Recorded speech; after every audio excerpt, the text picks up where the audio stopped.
네, YTN 라디오 이재현의 뉴스 정면 승부 4부 이어가겠습니다. 4부에는 이슈 인터뷰를 준비를 했습니다. 자, 경제 위기 심각하다고 하죠. 우려가 큽니다. 퍼펙트 스톰이라고도 하는데 복합 경제 위기입니다. 자, 코로나19 제로 금리 시대였다가 최근에 빅스텝이 실시되고 경제와 금융시장이 유리 없을 정도로 급변하면서 어려워지고 있습니다. 자, 시장에만 맡길 때가 아니라는 지적이 나오고 있는데요. 세계은행 출신 시대전환의 조정훈 의원과 해법을 모색해 보겠습니다. 조 의원님 안녕하세요. 네, 안녕하세요. 반갑습니다.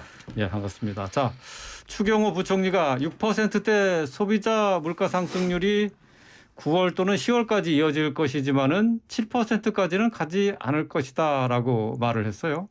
의원님은 어떻게 동의하십니까? 희망사항이고요. 희망사항이요? 네. 예.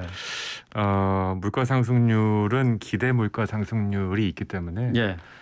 지금 현재는 굉장히 빠른 속도로 올라갈 가능성이 있습니다.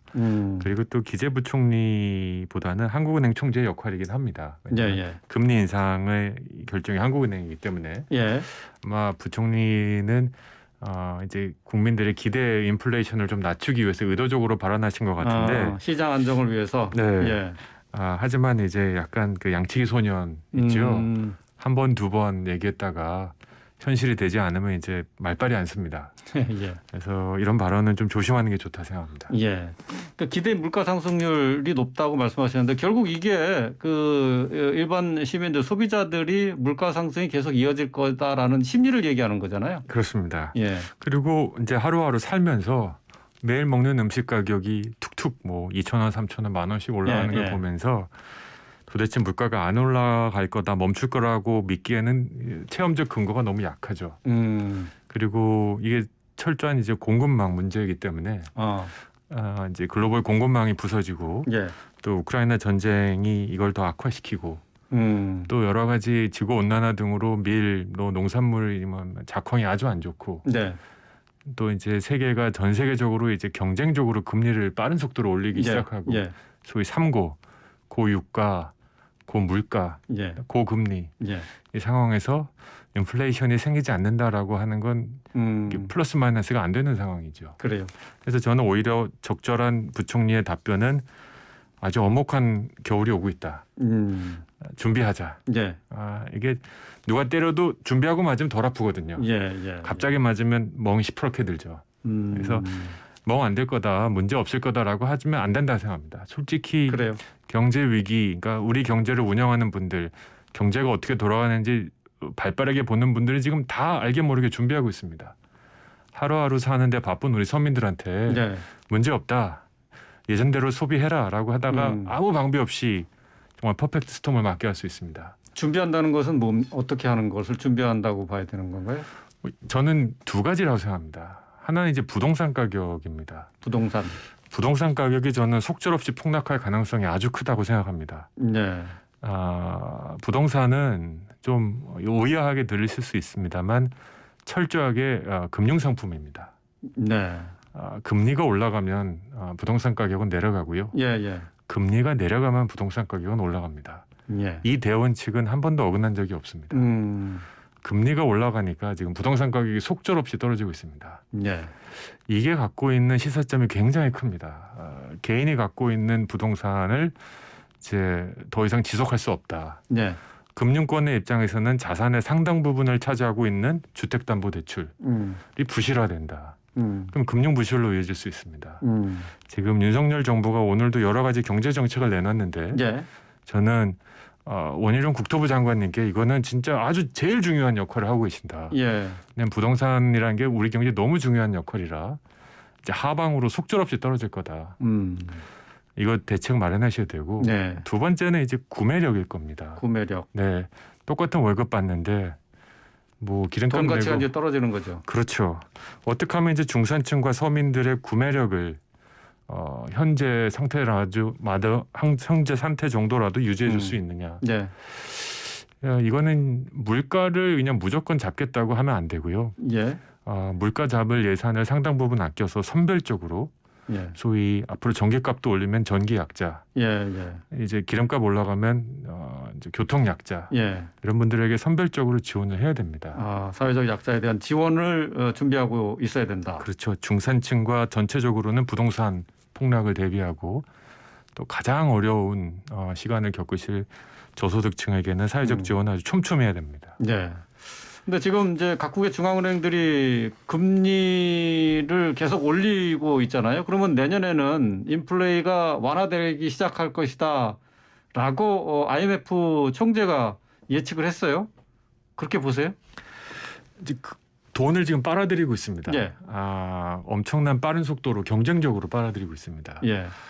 이런 것들이 누적이 되면 결국은 이제 돈이 다 빨려 들어가고 나면 인플레이션은 안정이 될 수는 있습니다. 네. 다만 이게 내년 초가 될지 내년 후반이 될지 우리나라가 그 흐름을 탈지 아니면 우리나라가 네. 예외국이 될지는 아직 모르고요. 이것이 너무 빠를 수가 없는 것이 인플레이션을 막기 위해서 이제 금리를 오르면 아까 말씀드렸다시피 경기 침체가 불가피합니다. 침체가 올 것이다. 경기 침체가 반드시 옵니다. 근데 이건 우리가 절대로 감당할 수 없는 상태거든요. 네. 그래서 우리는 미국처럼 그렇게 빠르게 올리기도 애매한 예. 경기를 살려야 되기 때문에 예. 그래서 경기 침체를 위한 대책을 마련하고 이제 이자율을 올려나가야 된다. 그러니까 인플레가 문제가 아니라 침체를 걱정하시라는 얘기네요. 1순위는 인플레이션. 예. 그다음에 이거를 잡아야 되는데 경기 침체가 최소화되는 정책들도 같이 만들어줘야 됩니다. 오늘 정부와 여당이 2022년 세제 개편안을 논의를 했습니다. 서민과 중산층의 세 부담을 낮추기 위해서 직장인 소득세 인하를 추진하고 또 밥값에 대한 세제 공제 혜택도 추진하겠다라고 밝혔습니다. 이 접근 어떻게 보십니까? 전체적으로는 맞는 방향이라고 생각합니다. 예.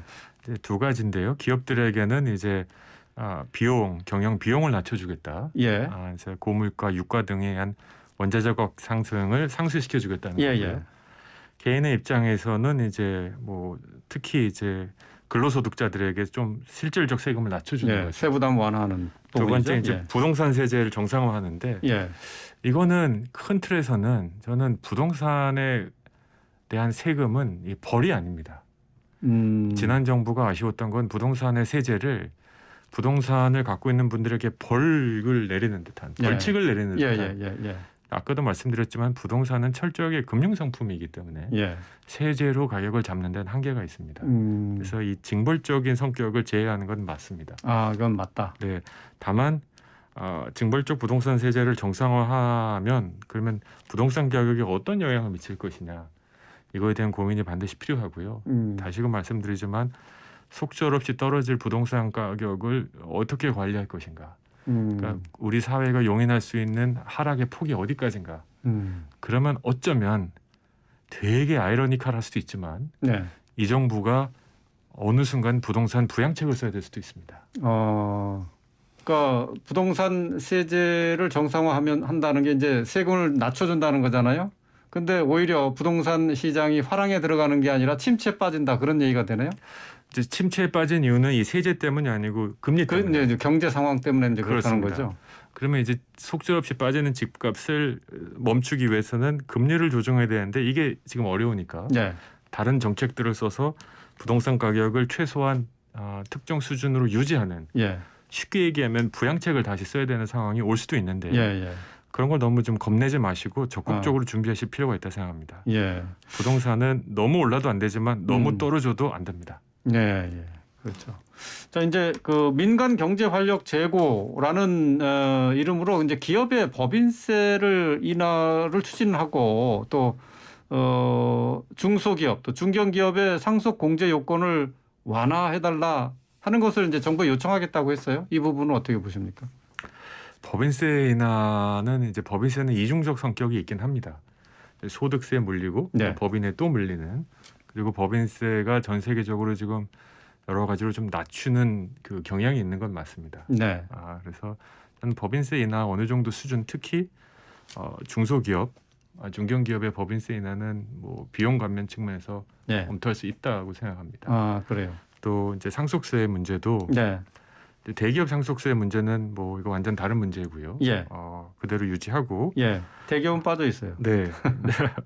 중소기업 특히 예. 상속세에 대해서는 특히 재원이 큰 돈이 되지도 않고 우리 네. 세제 차원에서 예. 또 경영하시는 분들이 그렇게 이것 때문에 이제 상속이 문제가 된다. 독일에는 이제 이런 그 뭐라 그럴까요? 작은 기업들이 100년 넘은 기업들이 그렇게 많은데 우리나라에 이렇게 적은 이유가 상속세라고 하니 한시적으로 한번 시도해 볼 수 있다고 생각합니다. 과연 그런 효과가 있는지. 네. 그런 건 뭐 충분히 검토할 수 있다는 생각입니다. 그래요. 충분히 검토할 만한 사안이다. 자, 대우조선해양의 하청 노동자 파업 때문에 대우조선해양이 제대로 움직이지 못하고 있습니다. 자, 47일째 파업 중인데요. 자, 윤 대통령도 이 하청 노조의 행위는 명백한 위반이고 손해배상 책임을 져야 한다라고 강경한 입장을 발표했습니다. 이 부분은 어떻게 보십니까? 이게 대통령의 말씀이 아다르고 어다른 건데 네. 과연 방점이 어디에 찍혀 있느냐에 대해서 이건 좀 아쉬움이 있습니다. 엄격하게 얘기하면 불법 정거일 수 있습니다. 네. 하지만 정치는 국민들의 아픔을 보듬는 거지 엄격한 법 집행이 정치의 가장 1차 원칙은 아닙니다.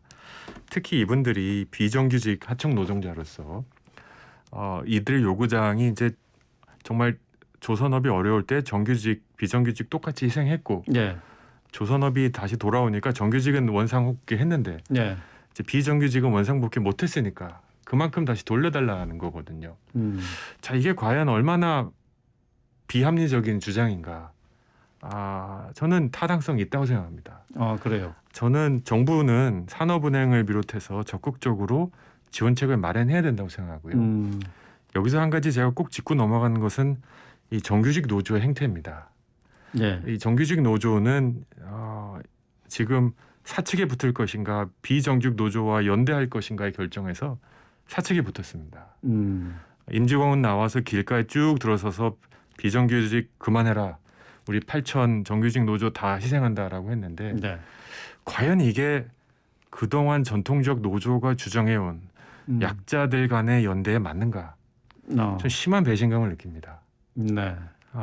저는 정부도 엄격한 목소리 내는 것과 함께 정말 물밑에서 타결을 위해서 정치력을 발휘해야 된다고 생각하고요. 비정규직 하청 노조가 우리 사회의 가장 노동 약자라는 거. 예, 예. 뭐 여지가 없지 않습니까? 국민적 예. 공감대도 있고. 예. 이런 분들에게 엄격한 법의 잣대를 적용하는 것은 정치의 본질이 아니다. 그리고 이거를 둘러싼 비정규직 노동자들의 쉽게 얘기하면 이율배반적인 행동은 예. 앞으로 노동운동을 굉장히 이익단체들 간의 밥그릇 싸움으로 국한시킬 것이다. 네. 그래서 빨리 좀 대승적으로 서로 나서서 사측에도 연락하고 비정규직 노동자들에게도 답을 찾으려는 정규직 노조의 적극적 역할을 좀 했으면 좋겠고요. 예. 민주노총도 이제 정규직 노조, 비정규직 노조 다 갖고 있는데 지금 예. 상황이 복잡한 걸로 알고 있습니다. 이럴 때 과연 민주노총이 어떤 포지션을 통하는가가 우리 사회가 앞으로 노동운동을 어떻게 볼지를 예. 결정하는 중요한 사례가 될 거라고 생각합니다. 예. 지금 현재 정규직 노조의 행태가 이율 배반적이다라고 지적을 하셨고 정부에서도 이게 불법 행위 엄단을 외칠 것이 아니라 정치력을 발휘해야 된다 그런 말씀이시네요. 예, 맞습니다. 예. 오늘 알겠습니다. 오늘 말씀은 여기까지 듣도록 하겠습니다. 말씀 잘 들었습니다. 네, 감사합니다. 조정훈 시대전환 의원과 함께 했습니다.